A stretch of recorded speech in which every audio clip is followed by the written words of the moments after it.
Today, with utmost humility, formally declaring my intention to run for the office of the President of the Federal Republic of Nigeria on the platform of our great party, the All Progressives Congress. I pledge my heart, mind, and soul to the task of building a Nigeria in which every child can go to school. I know what to do if I become president of Nigeria.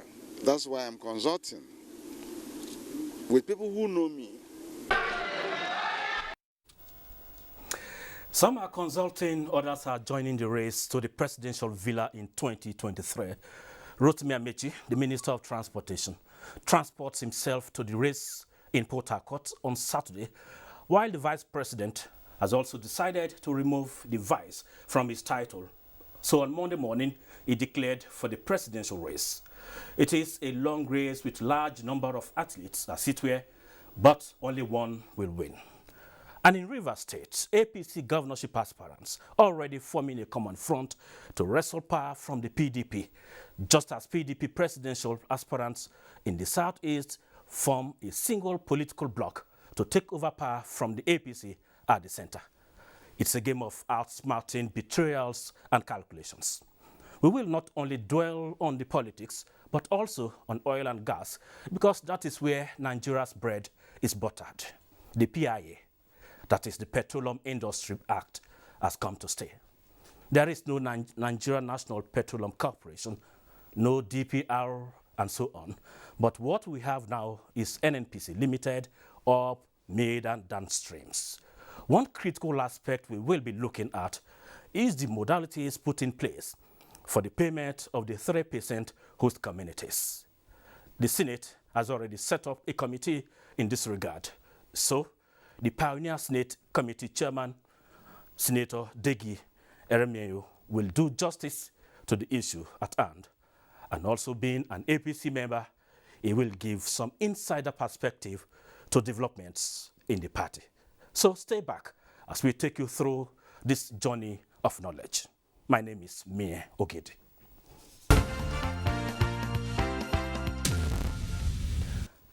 Let's start with some developing stories. The All Progressives Congress APC gubernatorial aspirants in Rivers State, under the aegis of Progressive Aspirants Forum, is calling on the leadership of the party to ensure a level playing field for all the aspirants during the primaries, even as they resolve to close ranks with whoever emerges to win the 2023 elections in the state.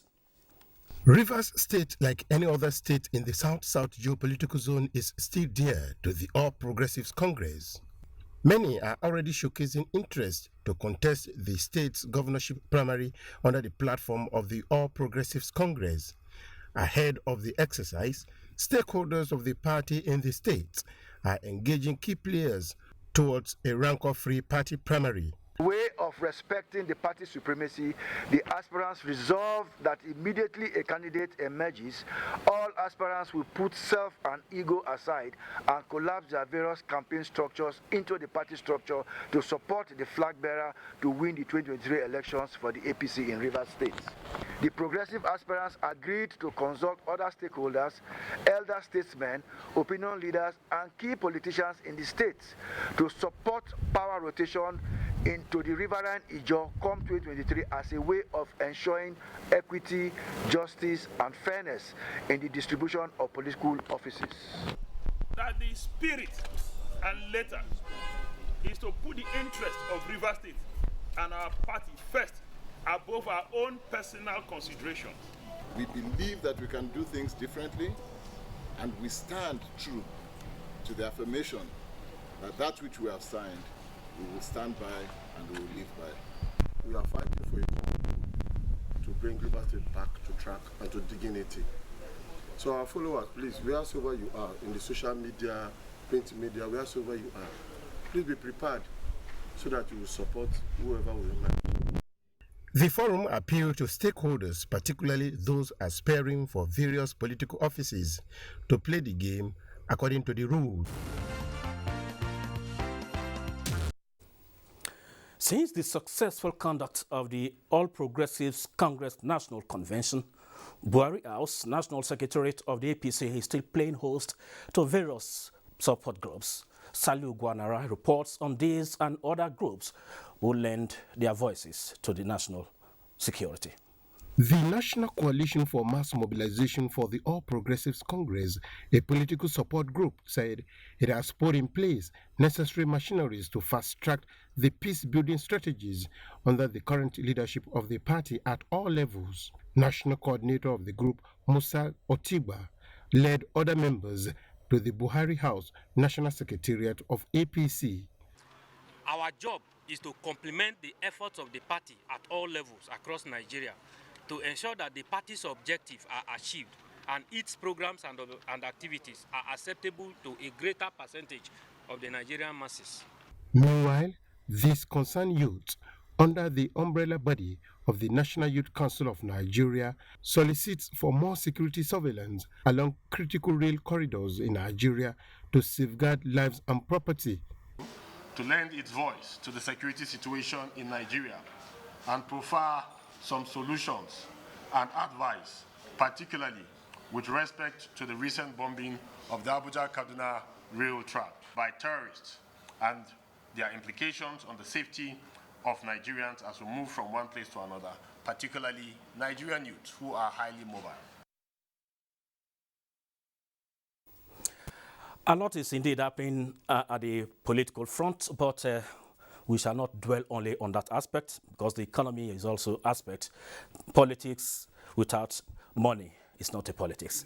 So, distinguished Senator Bill Barakum, welcome to Political Update. Thank you, Mayor. You are the Senate Committee Chairman on host committees producing oil and gas after the passage of the signing into law of the PIA, and being the pioneer chairman of that committee.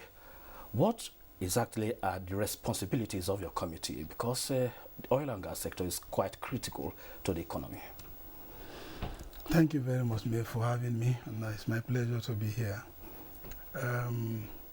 First and foremost, we need to commend President Buhari and the leadership of the 9th Senate, and of course the entire National Assembly, for the passage of the PIB, into the PIA, which is now a law guiding the operations of the oil and gas industry in the country. You recall that over 2 decades that bill had been lingering back and forth, from the parliament back to the presidency, from presidency back to the parliament.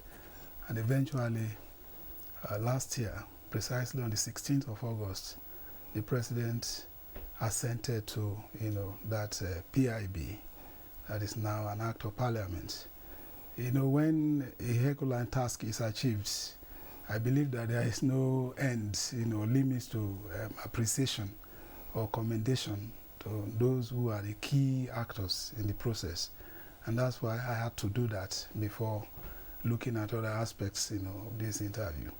Well, I want to also thank the leadership, particularly the President of the Senate of the Federal Republic of Nigeria, Dr. Ahmed Lawan, for finding me fit to occupy this pioneer position as the chairman of the host communities, committee in the Senate. Well, it's the first time that the Senate had formed this committee because of identified, gaps, areas that are not properly covered by the upstream, downstream, and midstream, committees. And so we are now on board to essentially deal with the host communities matters. As you probably know also, the PIA, 4 major aspects are the administration, you have the governance, you have fiscal, and then the host communities. So the host communities are critical stakeholders.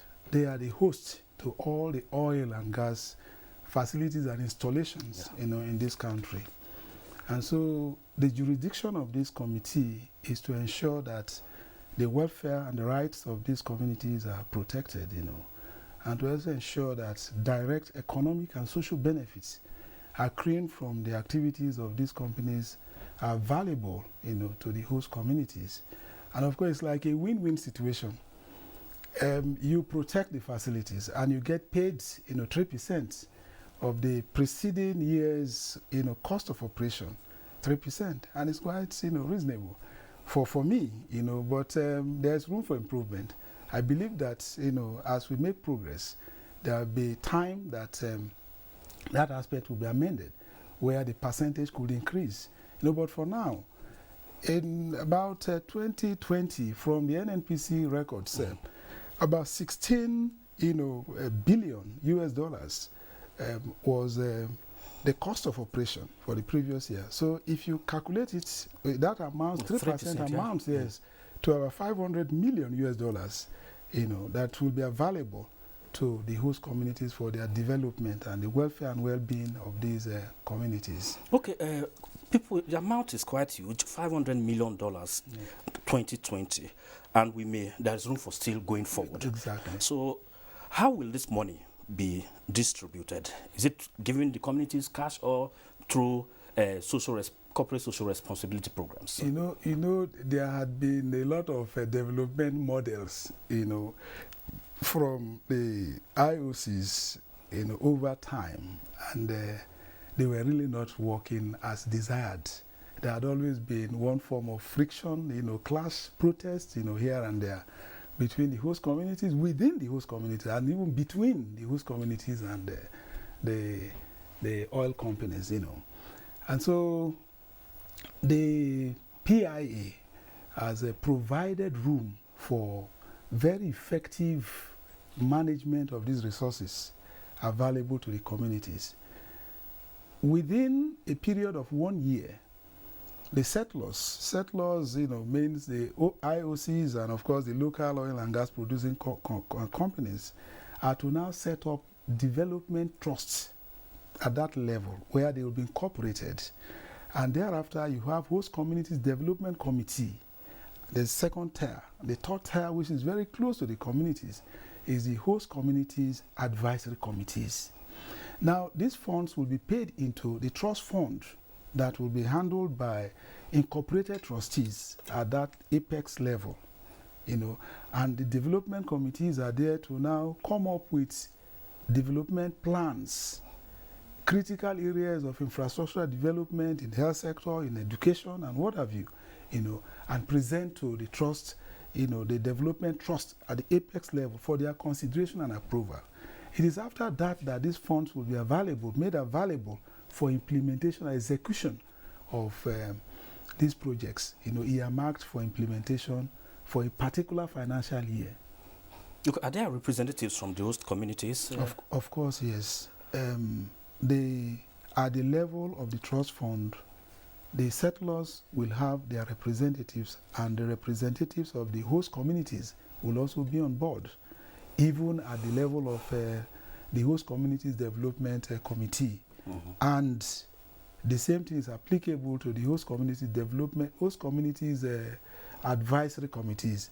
That one is the closest to, in fact, the ownership of these facilities will be demonstrated at that level. Because if you don't protect these facilities and there's sabotage or there's vandalization, the 3% that is expected, part of it will now go for repairs and maintenance and what have you. So, it is a community that will suffer.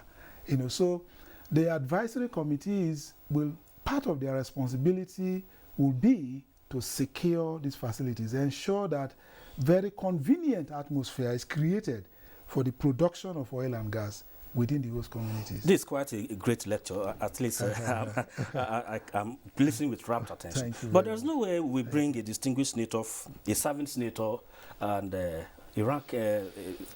chairman of a committee, a strong member of APC in your state without talking politics. So let's, as we are counting down to 2023, how prepared is APC in your state? I think you are from Bayelsa State. And Bayelsa State is, all of the South is PDP. So minority senators that are from, APC senators from that region, they have a lot to do. So how prepared is your party in that region as we count down to 2023? Well, let me speak precisely about Bayelsa State. But I know that we are also very strong in the entire South-South region. But charity begins at home. Let me look at Bayelsa State. Well, it speaks volume for you anyway, and for any other person, for us to win 2 National Assembly seats, and out of the 3 senatorial seats, I, won in one of them. It speaks volume. Of course, before the defection... We have some in the State Assembly as well? Of course, we have 4. 5, 1 defected, but we have 4 on ground, representing their various state constituencies on the platform of APC. That tells you that the party is very strong. Recall what happened in the recent gubernatorial election. APC won, with a very wide margin because of the love the people have for APC. They were yearning for change, and of course they found APC as the alternative, that should take over control of Bayelsa State. And they won. APC won. The voting was very massive, and people came out, including the PDP, supported APC to win. So the trend had not changed. Whatever that happened, during that election was divine providence, and that has got nothing to do with our force, the love the people have for the party. So I believe that come 2023, APC will rather improve on our gains.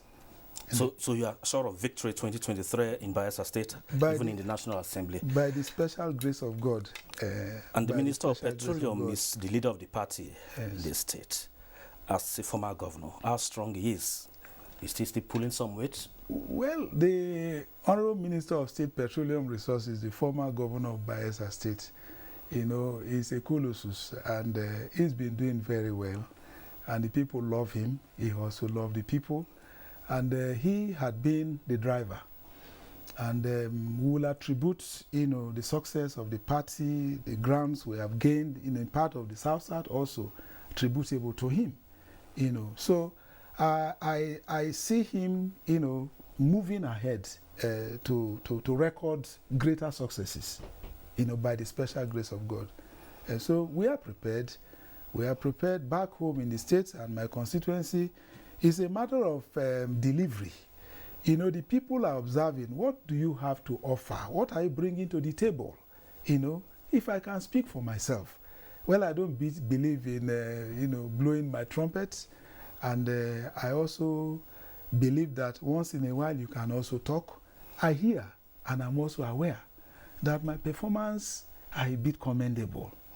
And the people are talking about them. I am not a desperate politician. But the people are talking about them because they want progress, they want development, they want sustainability. The first term, as a matter of fact, in the National Assembly is in a learning period.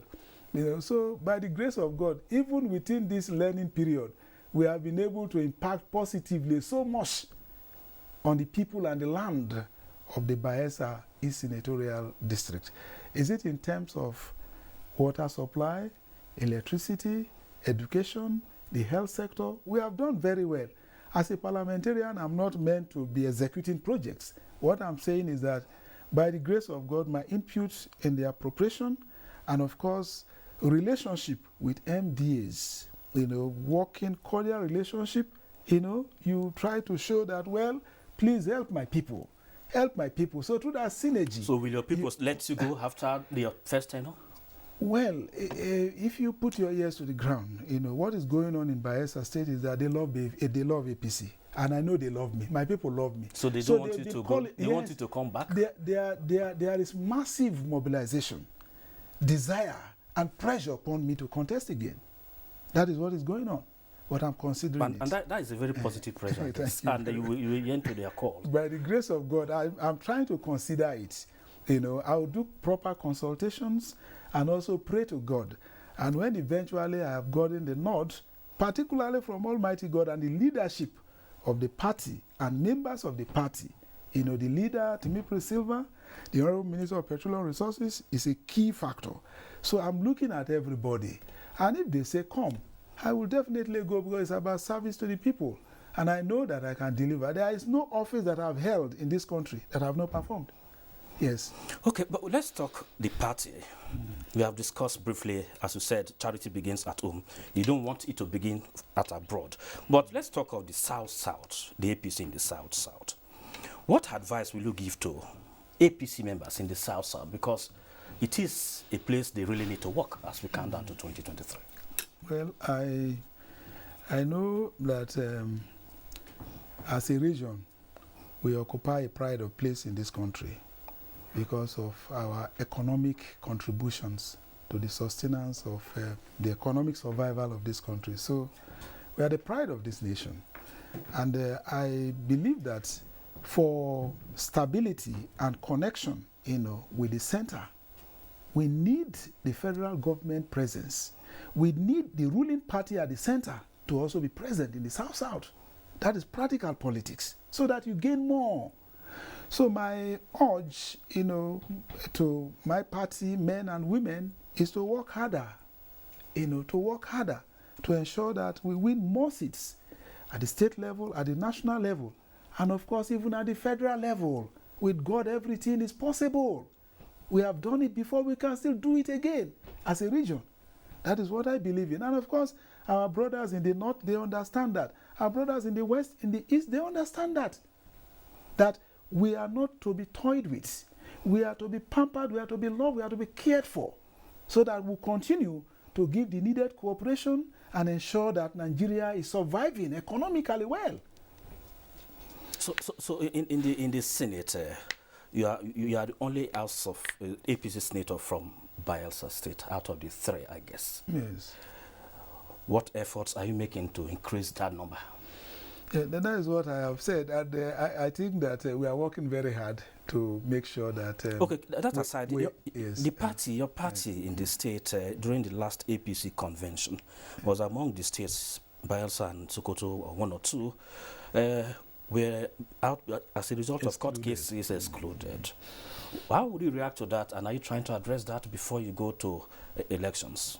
Well, my appeal to litigants is that we should try to be moderate, moderate, and also think of tomorrow. Whatever you sow today, you are bound to reap it tomorrow. So politics of desperation shouldn't be encouraged, and it doesn't pay.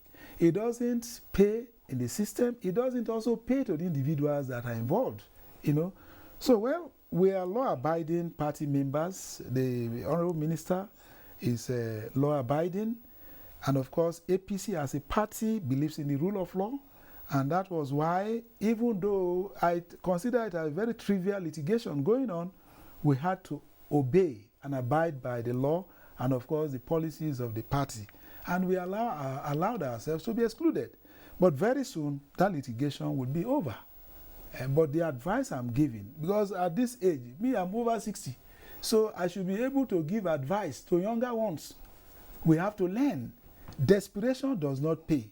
It will be very temporary that you have victory, but in the long run, you will pay for it because you are making the people to suffer. And politics is about the people. It's not an individual thing. So consider the interest of the party. Consider the interest of the states. Thank you very much, distinguished Senator Barakumodegi Eremiayo. On that advisory note, I would like to call it a day. But before we go, the federal government of Nigeria has declared Friday 15th and Monday 18th of April 2022, which are Good Fridays and Easter Monday, to be public holidays to mark this year's Easter celebrations. So on that celebrative note, we end today's edition on Political Update, hoping to see you again on Friday with another impactful edition. My name is Mia Ogede. Thank you.